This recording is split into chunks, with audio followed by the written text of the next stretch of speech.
This podcast is part of the Sports History Network, your headquarters for the yesteryear of your favorite sport. You can learn more at sportshistorynetwork.com.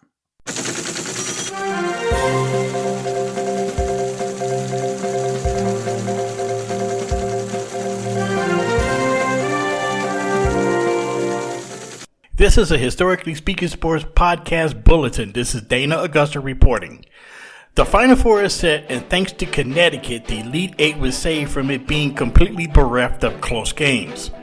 Illinois beating Iowa, Michigan crushing Tennessee, and Arizona having its way with Purdue was as entertaining as watching paint dry. 3 blowouts, each by double digits, and each of those teams in victory making its own claim of them being the favorite to win it all.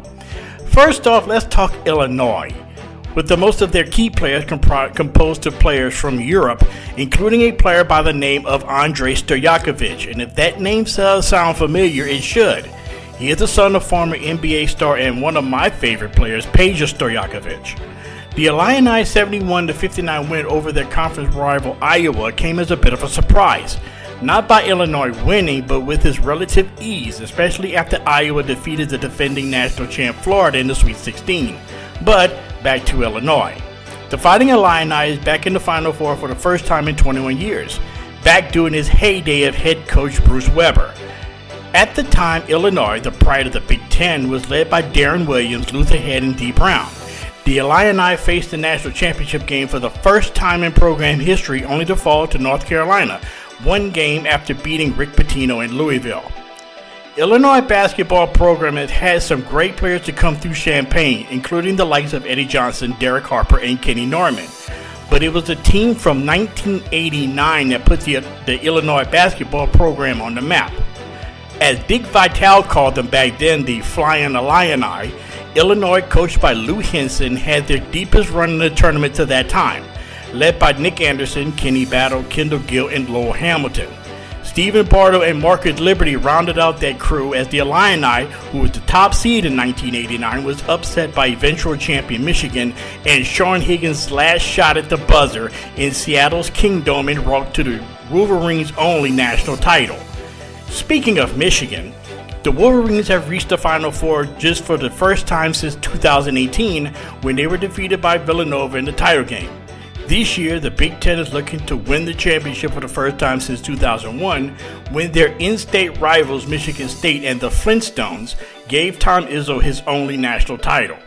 Michigan and Illinois have been the Big Ten, or in this case now the Big 30, a 50% chance of a team winning the title with 2 of the 4 from that super conference.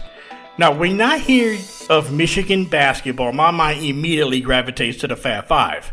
A team that took college basketball by storm, of course, with the likes of Chris Webber, Jalen Rose, Jerron Howard, Jimmy King, and Ray Jackson, and one of the most culturally significant teams in history, ranking up there with Jared Tarkanian's UNLV Running Rebels with Larry Johnson and Stacey Augmon, and the University of Houston and Phi Slamma Jamma with Clyde Drexler, Kim Olajuwon, Larry Mishaw, and Benny Anders.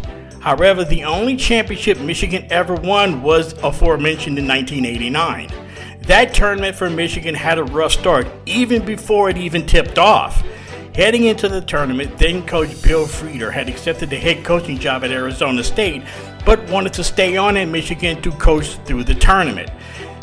But athletic director Bo Schembechler had other ideas, and ordered Frieder to leave immediately and said, quote, "A Michigan man is going to coach Michigan," end quote.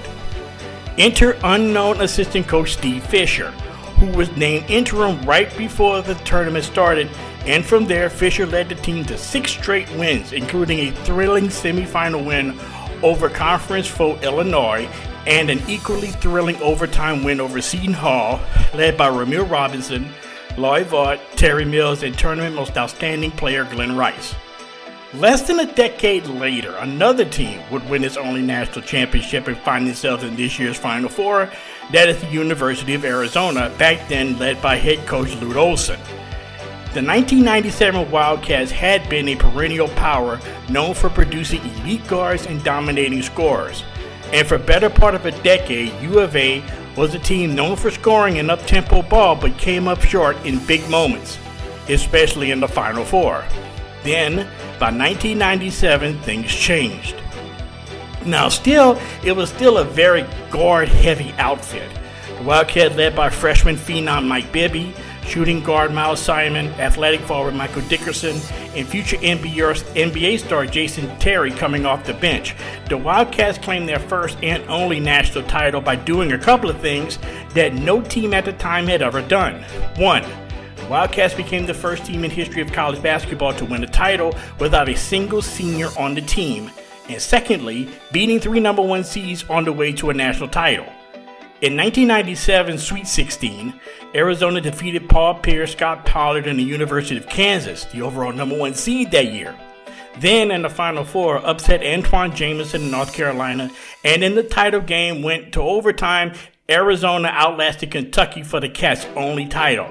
That championship, won in all places, Indianapolis. Now fast forward to this year.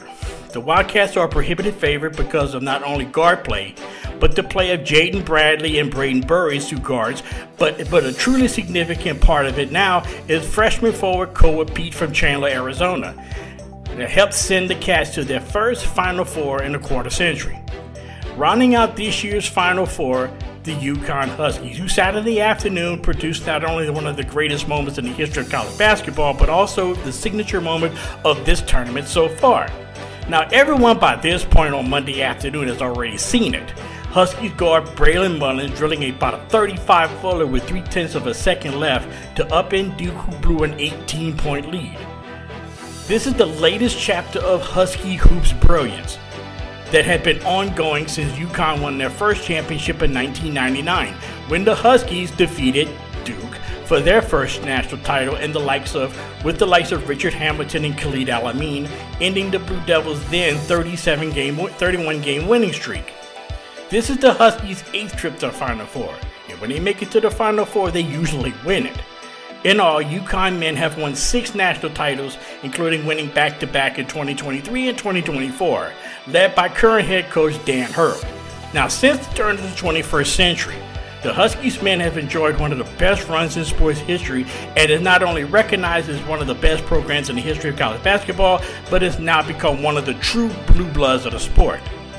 The tournament begins Saturday afternoons at Lucas Oil Stadium in Indy.